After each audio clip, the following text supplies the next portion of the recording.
The scripture of the many-angled one, they of the space between, was easily one of the most boring tome of lore Twilight had ever known. Just to start, its appearance was dull. It wasn't bound in pony skin, or the skin of any other species for that matter. It wasn't written in blood, it wasn't even covered in spikes. It looked just like any century-old book, on the verge of falling apart. Its cover was a faded robin's egg blue, with the title and author written on it in plain black lettering. Slip it into any bookshelf and you could easily miss it. Then there was the context. The Reltic runes were a rarity in these times, and the keying was nice and neat and precise, but those were the most fascinating things about the text. It was borderline incoherent, and not the fun, raving kind of incoherent either. It was laughable gibberish in the vein of the globe must be oriented that fresh rainbow, for the glow must be from a fresh rainbow. But once Twilight had actually managed to decipher the meaning, it wasn't much better. Supposedly instructions on how to summon yet another Antric being of some kind. It was completely off base on pretty much every single step, the trans-dimensional equivalent of trying to light a fire in a vacuum, with the strange stuff in ice. And that was when it managed to stay on topic. One particular section seemed more dedicated to talking about the effects of salt on slugs than anything else. There were diagrams for the magic circles to be used, but they were just as much as a mess as anything else. Uneven and distorted, with no scales available, and even some doodles in the migraines of mundane things like a city or a bowl of fruit. It didn't even have an interesting history. It was really only a curiosity, cycled among collectors who went on to live happy, long lives. In fact, it only came to Twilight's attention when an incredibly skittish collector had donated to her, just in case. And the author definitely existed. She's supposedly written it on a drunken binge in the frozen north, not too far from the former future site of the Crystal Empire, actually. Had been woefully embarrassed that she'd written it, and the worst that had happened to her before she died peacefully in her sleep at age 96 was that she gained an unusual obsession with rulers immediately after writing the book. So yeah, boring. Twilight had read it cover to cover plenty of times, and it hadn't been driven insane. Its utter failure on every level was always good for a laugh. But that was part of her current problem. She read it so much that it was on the verge of falling apart. She'd been gentle, but only something that old can only take so much. Which was why Twilight had set herself up in the library with lots of ink, lots of quills, lots of parchment, and lots of time. She was going to copy down the book as best as she could so she'd have a spare copy to read. The original would go, probably into storage or something. It didn't really matter. She flipped the book open to the first page and started copying the words down. She knew them all practically by heart now, but she looked closely at the book anyway. She needed to be precise. She started whistling, and the first page went by in a flash. Before she turned it over, she examined her copy closely, trying to find any problems, just in case, but she didn't see a... Wait. That last rune. It wasn't precisely accurate. Twilight looked back and forth between her rune and the book's. Hers was pointy with some curvy bits. The book's was curvy with some pointy bits. It was a subtle difference, but Twilight was sure it drove her crazy, now that she noticed it. She looked up the page she had already written, all the runes with ink still drying. She'd hate to scribble out a letter and make it look ugly like that, but it'll take a while to repeat all that. I'll fix this page later. She blotted out the rune, cringing slightly as she did so, and wrote the new version in just below it. She checked again. Hers, curvy with some pointy bits. Books, curvy with some pointy bits. Good. She looked over the page again, just to be sure she hadn't missed any... Oh, wow. Her spacing was atrocious. How had she missed that? It was completely uneven from top to bottom. That wouldn't do. She needed to be precise. It was a pain to write it all again, but there was nothing else to it. Sighing, Twilight crumbled the paper into a ball, tossed it over her shoulder, and went back to copying it from scratch. She couldn't help it.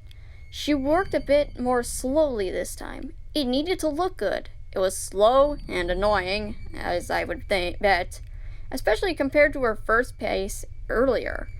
But that couldn't be helped. None of she wanted to be precise, so she went on, closely watching her spacing and making sure the last rune was curvy with some pointy bits. She got to the end and re-examined. Dang it! Dang it! Dang it! Dang it! Her spacing between the inked lines was good, but the entire text was tilted slightly to the left. You can tell from the uneven mirages. How the heck had she managed to screw up that badly? Twilight groaned and pushed the page aside. She pulled out another blank piece of parchment, but before she started writing, she cast one last wishful look at her work, beautiful aside from its tilted text. Then she blinked. The text wasn't tilted slightly to the left at all. It was tilted slightly to the right. Twilight blinked again, frowned. It had been tilted to the left, right? Or had she been seeing things? She looked at the bottom of the page. There was a little more empty space on the left than there was on the right. The text was definitely tilted to the right. At least, that was the way it seemed to her. It wasn't a lot of space. How to check. Ruler. Too bad she hadn't thought to bring any in here. It only took a few seconds for Twilight to get one, though. And soon she was back in the library, ready to see how badly the text was tilted. It wasn't tilted at all. Twilight rubbed her eyes and stared. The difference she thought she'd seen before simply wasn't there. Probably. She measured the migraines, 1 inch on the bottom left, 1 inch on the bottom right. A second thought. And she measured the left, right, and top migraines too, all straight and all 1 inch. This was getting really ridiculous. Was it too much to ask for simple spatial awareness to tell whether or not she'd written her words straight? She'd been so sure she'd seen an irregular migraine before, but she needed to be precise. She'd look one more time, Twilight decided, and if the text was tilted, that time she'd start over. She looked. The text was tilted, except not really, just the runes. They were idolized. She hadn't been writing in Alexis, had she? She'd remember that, right? Right? You had to write in Alex, and she hadn't been working at all like that. She shook her head. Looked again. The runes were definitely Idolix. Same direction, too. Shook her head again. Looked again. Still the same writing, still the same direction. Nothing to it. Twilight shoved the parchment aside. She could have kept that page, but the Idolix would have driven her mad. She needed to be precise. She took her third page, made absolutely, completely sure it was straight on the table. Wrote everything down. She went even more slowly this time, trying to be as careful as possible. She got to the final rune, curvy with some pointy bits, and set her quill down. Oh no. No! How had she missed that? Her keying was abhorred. Letters appear to be part of the words before or after the word they were actually a part of. That just wasn't possible. She couldn't be that terrible at copying, could she?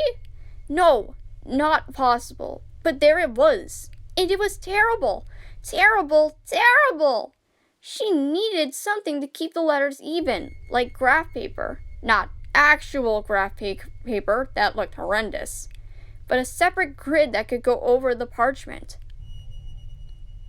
Oh, make an actual grid out of string. She needs some way to keep the string straight without magic. Even her control had its limits. So how to... Nails. She'd nail the grid to the table. It was unfortunate that she would have to ruin her table like that, but this was important. She needed to be precise. String, hammer, and nails. She didn't have a lot of them, but she had them, just in case. They were down in the basement. It only took a few minutes for Twilight to go down and pick them up. As she was walking back to her desk, she happened to glance at a picture of herself and her friends. It was tilted slightly to the left. Twilight's eye twitched. She reached out and nudged the picture until it was straight. Right? Right. She cocked her head to the side this way and that. It looked straight. She started walking away, then suddenly zipped back and stared at the picture. It was straight. After a few minutes, Twilight stepped away from the picture and back to her desk. She didn't set up the grid just yet, though. She laid her implements aside and looked at the last page, just in case her keying had fixed itself while she was gone. The keying was still bad, but it was bad in a different way. Maybe? Twilight couldn't say how, but she was sure it was different from the last time she looked. For instance, she thought those 2 runes there had been a part of this word. Not that word. It was still bad, though. Those runes should have been part of 2 different words, not the same word. Twilight pushed the poorly keyed words aside and promptly went about measuring the spacing and size of the runes in the original book. She needed to be precise. The height of the runes was, in all cases, 9/16 of an inch precisely. The width of the runes was, in all cases, 1/4 of an inch precisely. The spacing between the lines was, in all cases, 1/8 of an inch precisely. This was good. Perception was good. She quadruple checked to be sure. They were all correct. The nails went into the table only after Twilight had quadruple checked her measurements there. It wouldn't do to have irregular runes and spacing. No, no, no. This book was important. It had given her so much amusement. It was only fitting that she treat it with respect, which was making sure everything was exactly as it was in the original. She needed to be precise. The strings were tied on next. Twilight left enough room on one side to slide each parchment in and out from under the grid. Taking one of her failures, she jotted down a few lines of runes, keeping them in the spaces. 1 rune per square grid. Grid square. Well, rectangle, actually. When she drew the parchment back out, it looked good. She measured it. It was good. It was straight. It was precise. She needed to be precise. Finally, she got to writing down the words themselves on a new sheet of parchment. She went slowly, making sure the runes weren't just the same size, but they all had the same thickness too.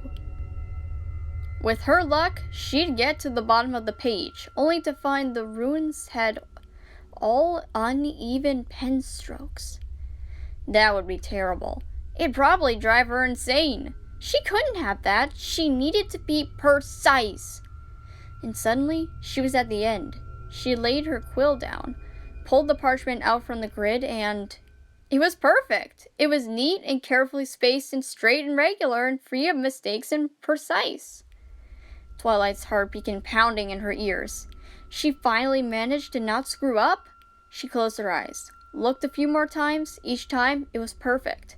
She stood up, took a walk around the room, stopped to look at the picture. It was perfect. Got back to her desk, looked at the parchment. It was perfect. It was precise. She couldn't hold back a grin. Finally, she was done. With the first page, anyways. Her horn ached. She'd get back to the other pages later. Make sure they were as precise as this one. But for now, she needed a break. She stood up, stretched, and headed for the door. Maybe there was some chocolate in her kitchen that she could eat. Then she stopped, took a few steps back, and tilted her head at the door. She tilted it the other way, tilted it back. It might have been her imagination, but it looked like the door frame was tilted slightly to the left. Hesitantly, she pulled on the door and let go. It swung freely until it bumped lightly against the wall. Hesitantly, she half pushed on the door and let go. It swung freely until it bumped lightly against the door frame. Twilight looked at the door frame again and laughed in relief. Her work must have been getting to her. The frame wasn't tilted slightly to the left at all. It was tilted slightly to the right.